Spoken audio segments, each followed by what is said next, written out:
Chapter 27 Statues, Bodiless, dry lacquer coated with layers of rami. Continued.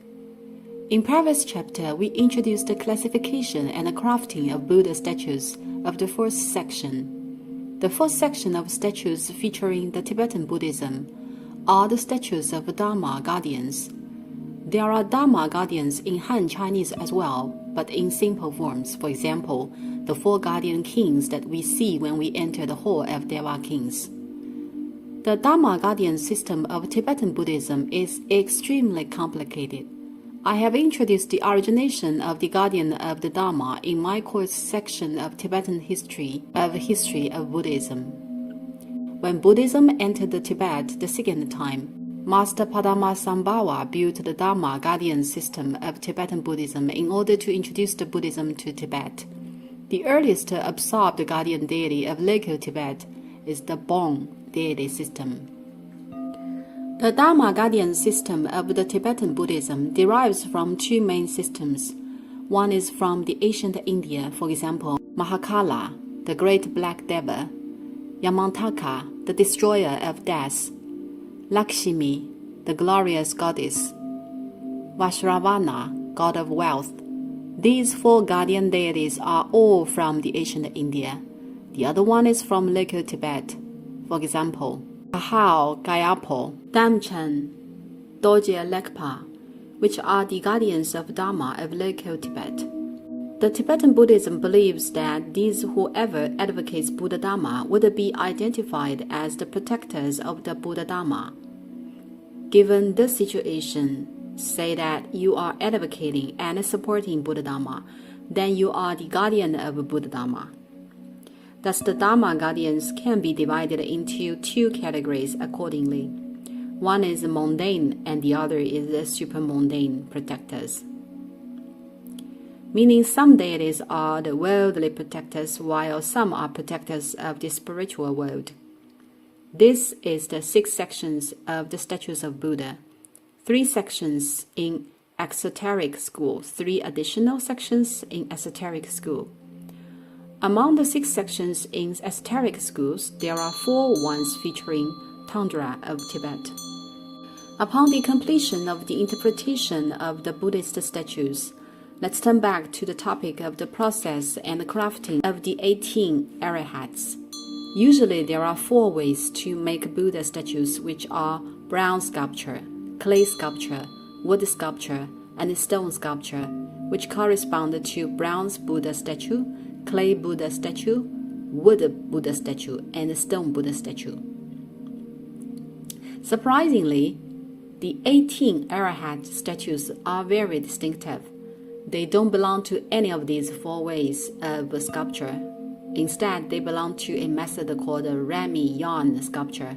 Well, they are so called because traditional crafting of bodiless, dry lacquer coated with layers of rami of Han areas are applied. The earliest record of this crafting, bodiless, dry lacquer coated with layers of rami, can be traced as early as the times of Chinese monk Fa Xian, who wrote a book named Record of Buddhist Kingdoms. It was described that in the area of Yutian, Xinjiang, statues of rami yarn sculpture were encountered, and then we Chinese soon learned the process and the crafting. There was ever a large-scale movement against Buddhism in Tang Dynasty, which was initiated by Han Yu. It was caused by a ritual event of the Famen Temple, which was to honorably welcome the Sharia. This ritual was supposed to have a parade in streets by carrying the statue of Buddha. Well, it was not ceremonious to carry a small one, and it was not feasible to carry a big one either, as it is too heavy. You may try if you don't believe. It is truly impossible to lift.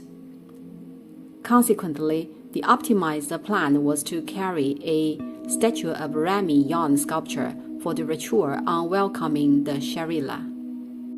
Hence, it may be concluded that the crafting of rami yarn sculpture had been very popular and common during the Tang Dynasty. How is it made? First, build a frame with wood. Then, make a big Buddha statue with clay. Next, coat a layer of gauze, rami yarn, actually layers of gauzes. Then put on a coating of lacquer over the whole statue. When the lacquer is tending to be dry, but yet not, coat another layer of gauze. The gauze will be perfectly shaped to the original statue. And next, repeat the previous 2 steps to coat dozens of layers of gauzes. Lastly, proceed the lacquer process and decorate with gilding. Upon this step, a shell has been coated on the clay statue Buddha. This coating of gauze is thick enough to proceed the lacquering. Then comes the marvelous last step. Remove the clay statue inside, but leave the wood frame. A Buddha statue is formed, which is actually a shell. The wood frame is remained inside to support the shell. Otherwise, the shell will break up. Buddhist statues made in this way are light and convenient to carry. The crafting method is called bodiless sculpture, dry lacquer coated with layers of rami, also called sculpture of inner clay hollowed out, or sculpture of coated yarn detached. When it dated the Yuan dynasty, this crafting of a sculpture had been quite popular and common. Sculpture of a bodiless, dry lacquer coated with layers of rami was formerly named as is in the Ming dynasty. The essential processing had been kept unchanged. This type of statues were ever built in large scale at that times, but very few have been preserved. Namely, they are rarely seen today. Why? Quite simple reasons. Since the shell is made of gauze woven by rami yarn, and it is supported by a wood frame, it is quite thin and difficult to preserve. With any unexpected carelessness, it will break up or be torn up, bitten by mice. Hence, only few statues of such crafting are handed down. The statues of the 18 arahats of the Yonghe Palace Hall of Peace and Harmony are exactly made by the crafting of bodiless sculpture, dry lacquer coated with layers of rami, which are super precious nowadays. They are quite marvelous of the preservation in entirety, and it is very astonishing that they are not of any flaw. But still, the disadvantages of the statues are that the materials are fragile and the color is relatively dark. Just imagine, it is not effortless to wipe off the dust falling on the statues. A slightly hard rub could cause damage, so it is extremely challenging to care and preserve. Except the crafting of dry lacquer coated with layers of rami, there is another crafting called dry lacquer coated with layers of leather, with exactly the same processing. Just replace rami yarn with sheepskin. Statues made in such way are not fragile at all. Such statues can be found in Mongolia. However, crafting with leather leads to animal killing. It is offensive to the commandments to use this material in Buddhism. Therefore, rami yarn sculptures were commonly adopted. In previous chapter, we mentioned that the Buddhist architectures and statues in Beijing city were Han style before the Yuan dynasty, while the Brahmin style was introduced to Beijing in the Yuan dynasty. Because when Kublai Khan, the founder emperor of the Yuan dynasty, started building the capital of Great Yuan, Da-Yi-Du in Mongolian, the historical site is located in present Beijing downtown. He invited the sculptors and architects from Nepal and also a batch of Tibetan monks. Hence, the structures of any buildings of Beijing city, from the main frames to the minutiae crafts, from temples to Buddhist statues, are all influenced by Tibetan style. It is said that the capital of Great Yuan was built modeling the structure of mandala. In the Ming and Qing dynasties, though the original capital site of Great Yuan were abandoned, the city structure consistently followed the previous dynasty. Temples like Miaoying Temple, Baita Temple, and the Huguo Temple inside the Beijing city, and the statues in these temples feature the Tibetan style apparently.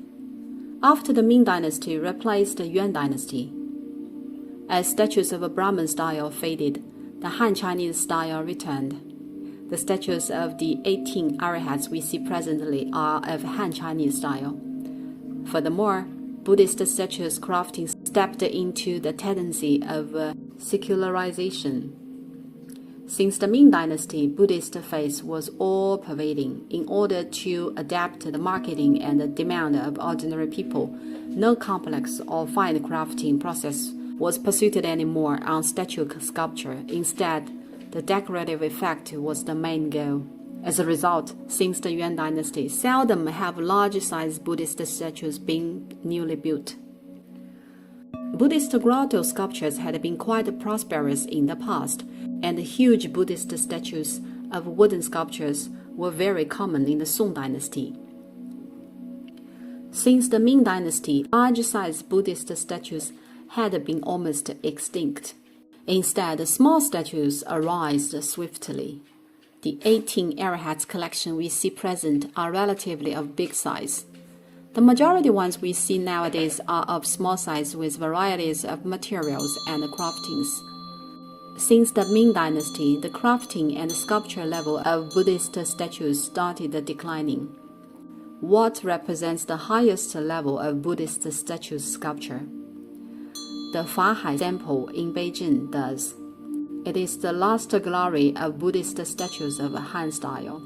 Preserved carefully, both the Buddhist statues and murals in Fahai Temple are so detail-oriented and exquisite.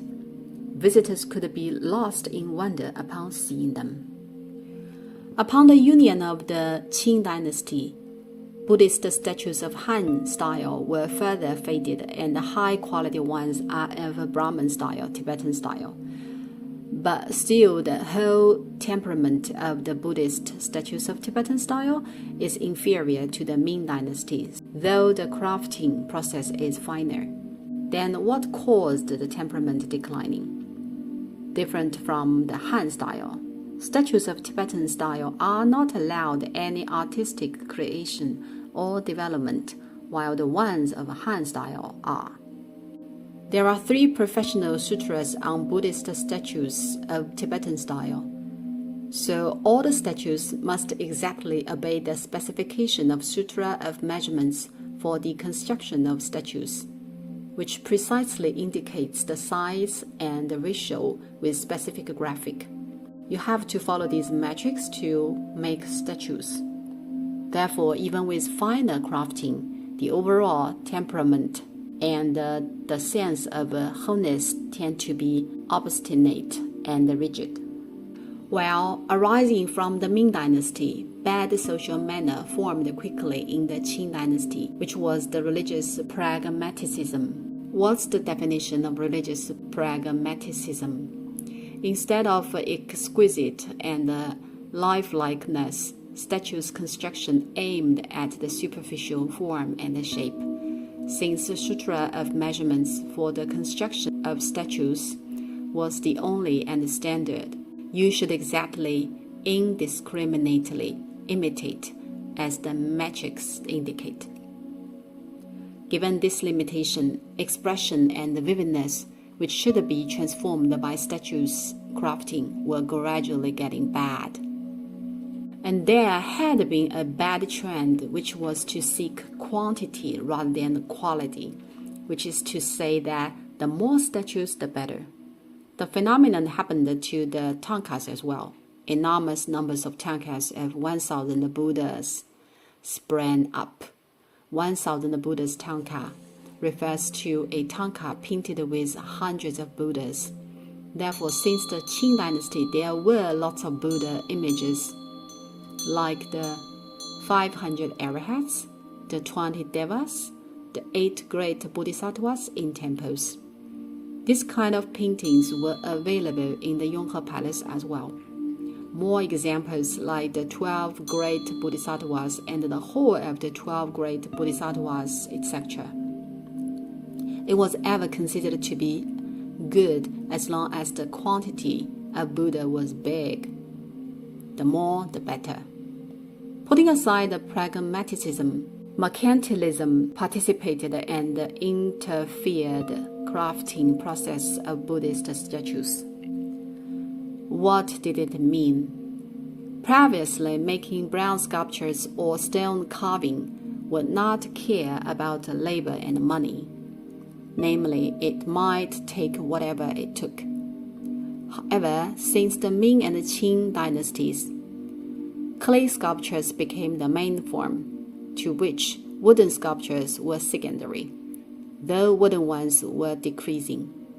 Statues like huge stone carving or bronze sculptures were almost not newly built, and very few ones were available, but in Tibetan style. In terms of crafting, compared with the Yuan and the Ming dynasties, the statues were made in poor workmanship. Statues in the Yonghe Palace were the only ones that were constructed in high level of quality, as it was an imperial temple. So are the 18 arahats in bodiless sculpture, dry lacquer coated with layers of rami.